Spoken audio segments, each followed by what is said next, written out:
সময় কার্য অধ্যায়ের খুব সহজ একটা অঙ্ক, যেখানে বলা আছে একটি হোটেলে 148 জনের 51 দিনের রেশন মজুত রয়েছে।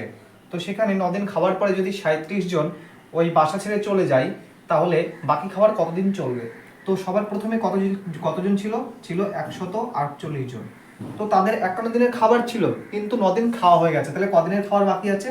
না, 42 দিনের খাবার বাকি আছে। তো যেটা বাকি আছে সেই খাবারটাকে ধরে আমি এক অংশে হিসেবে ধরলাম।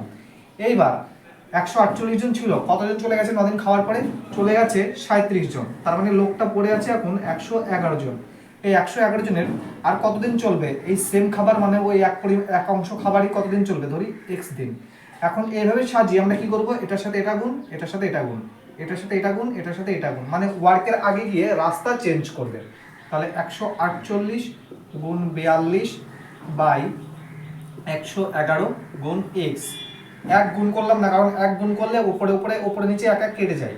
তাহলে এটা কাটলে কত হয়? 3 14 42, 3 37-এ 111, আর 37 কেটে দিয়ে কাটলে হয় 4, 4 14 56। অর্থাৎ বাকি খাবার 56 দিন চলবে।